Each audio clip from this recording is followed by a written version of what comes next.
I have to tell you that I've been doing these EFIT trainings since about 2013, I believe.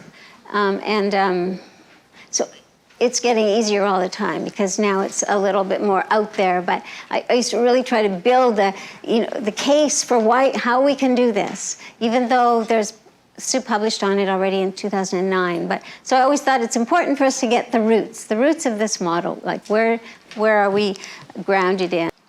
The first thing that was written on Sue Johnson's attachment-based EFT as applied to individuals was a chapter in this book in 2009, and you have that chapter on the link that I gave you. If you took an externship as far back as 2009, you will have already had access to that chapter. And the chapter is called Attachment Theory and Emotionally Focused Therapy for Individuals and Couples. So it really shows how this approach very succinctly describes how EFIT works with individuals. And the other literature that's come out since then on EFIT is in my book, I have a chapter on how you extend my book, which is called Stepping into Emotionally Focused Couple Therapy, a chapter on how you extend the model to individuals, and also an article in a journal, The Person-Centered and Experiential Psychotherapies, an article in that journal, and that is also in your link, so you get to have that. And of course, the key thing is this new book, Attachment Theory in Practice. There's a copy on the back table if you didn't. If you haven't seen it, you definitely have to get this book, Sue's latest book on attachment theory in practice. What is home for our individual clients? We're trying to help them find their way home, right? What is home? Where are we trying to take them? Well, this is a quote from that 2009 chapter that Sue wrote, your first quote there that I always loved, right? We're trying to help them move from defensiveness and rigidity to being more open to experience, more open to engaging with strong emotion, more able to create coherent, meaningful narratives about themselves and their relationships, and to shape new ways of engaging with others and self. So I had this client who talked about, so this is just an image of moving from this rigid, constricted way of dealing to a more fluid. They talked about their doctor was like an evil witch, the harbinger of doom, right? That was when they, just so, I think I'll tell you about this client later in the day, but they were so caught up with all these fears of dying and anxious and just hugely anxious and depressed. And by the end of therapy, like 10 sessions, I think it was, might have been 15, the physician became Glenda the Good Witch, right? On my health team, no longer like always someone who's going to be hurtful. No longer me as somebody deserving to be punished, deserving to die, deserving to get a terminal illness.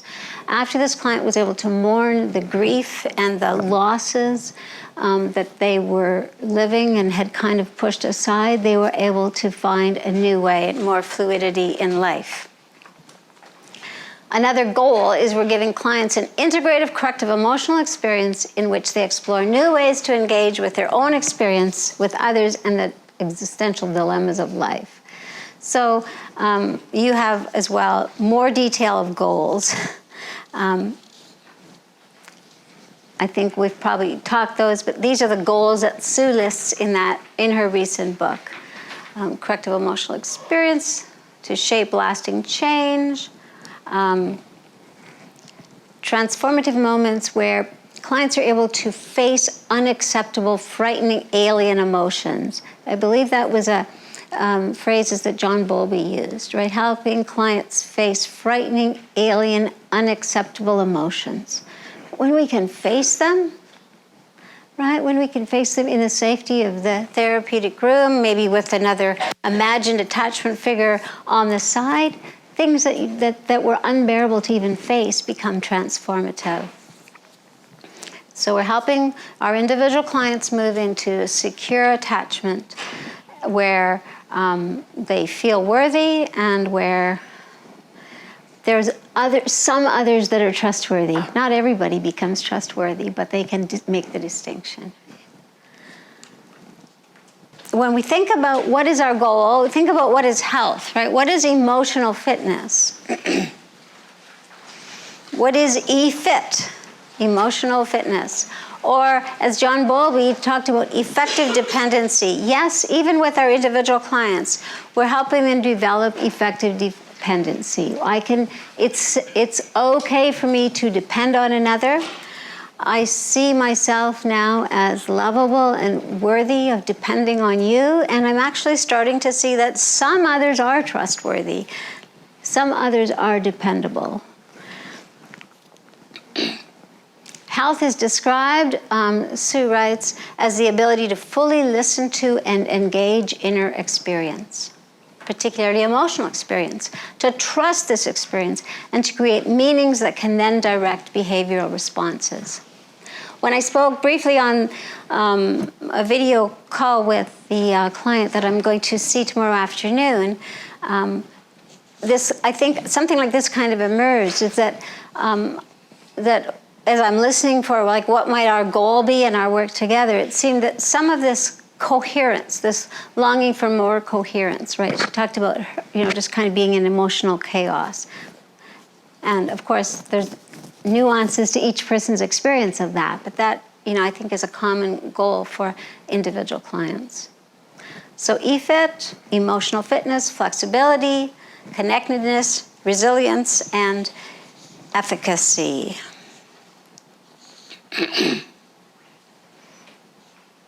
We're helping people. When people have reached emotional fitness, they're able to trust their own experience and accept their feelings. It's not just about accepting feelings, but it's getting to learn to trust emotional experience as a guide. Right? Listen to what you're feeling, because it's going to guide. It directs our actions, whether we're aware of it or not. Our emotions push us into action. So when we can notice what it is and we can use it as a guide, it gives us more confidence and more sense of worth.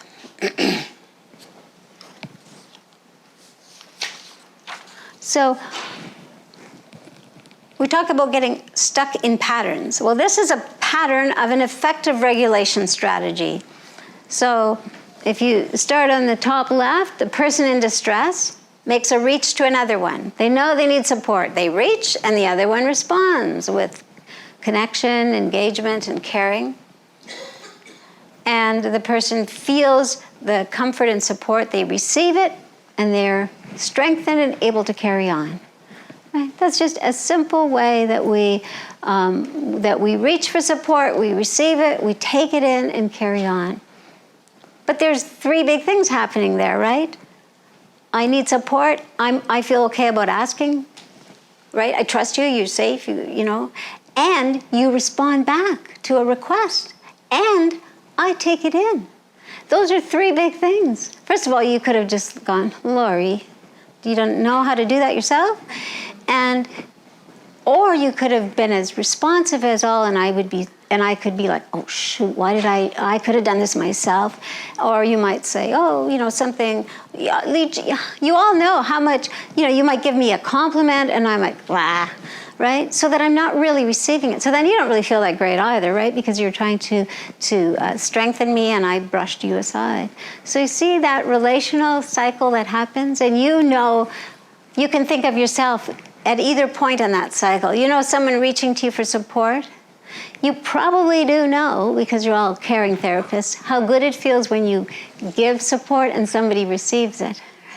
You also know how kind of ouchy it feels if somebody brushes it aside. So this is an effective regulation strategy. And I like to focus on that because as therapists, we focus on all these secondary attachment strategies, coping strategies that aren't so effective. We forget that reaching for support is normal, natural, good thing, and we want to foster that, right? We don't just want to see our clients all have problems because they're not doing it right. We want to see, where in your life are you reaching for support and getting the support that you need? So, strategies for engagement. Attachment theory talks about the primary attachment strategy is the secure strategy, which is the one we just looked at, right? That's secure attachment. In need, reach for support, get support, feel fine, and carry on. There's scripts that go with each thing, right? This is I can count on you, and I'll be fine to carry on. But so that's the reach and receive strategy. But then there's two basic secondary or insecure attachment strategies that you see in your clients and that you've lived in your own life, because we all do all of these at certain times, right? So the first one there you see is the pushing, hyperactivating, turning up your attachment fears, turning up your needs, and probably pushing towards others, probably pushing yourself, right? That's known as the anxious attachment strategy. The script that kind of goes with that is, well, I reach and reach and reach and reach, and no one ever responds, right? Just that constant reaching, right? And then what do? Eventually you say, to hell with them, right? People are just a letdown. Nobody ever gets what I'm saying. Nobody responds, right? So it can lead into a lot of negativity. The other attachment strategy is the deactivating. I'm fine on my own, thank you. In fact, I'm better on my own, because people usually end up, hurting me, and so I'm fine on my own. I actually don't really have many needs. So I've got the nonchalant face, just flat face, but also the smiling face, because sometimes people are like, I'm cool. Yep, everything's cool. I'm great. So that is the avoidant attachment strategy, and the script that would go with that is really like, I don't reach. I'm better off carrying on alone. I don't reach to anyone. I'll do fine on my own. And then, of course, there is the mix of the two, right? Push, pull, push, pull, push towards people and turn away from people. And that's what in the childhood attachment literature is called disorganized attachment, and in the adult attachment literature is called fearful avoidance. Right? So there's the fear, you're not going to be there, you're not going to respond, and there's the avoidance, I don't really want you anyway, because people that I have counted on have hurt me. Or actually, I've never really needed to count on anyone. I've been making my own breakfast since I was 3, and I've pretty much managed fine on my own. There's this beautiful quote in Sue's book that says, we do what we know to get us through the night, and then ironically often remain stuck in these constrained strategies and perspectives in the light of day. I just feel that is such a beautiful quote, because it helps us realize that these strategies that work for us as kids, that have worked very well for people as children, given their relational context, become stuck. And then in the light of day, when there's many other options, when there could potentially be others who could be responsive and available to them, they're still stuck in that. And they keep repeating those patterns, right? When I first read about how inner experience mirrors outer experience, and outer experience mirrors inner experience, or how John Bowlby says we do as we've been done to, I wanted to find an image for me that shows how attachment-driven psychotherapy is all about this mirroring. And so I made this picture, which somehow helped me understand. I don't know if it's useful to you, but there's kind of like the inner circle is the self, and the outer circle is the relational context, right? So John Bowlby talks about the inner ring of emotional experiencing and the outer ring of interpersonal. And so it's like the inner ring of who I experience myself to be, how I regulate my emotions, is mirrored in how I react to others. And how I interact with others mirrors how I process my experience internally.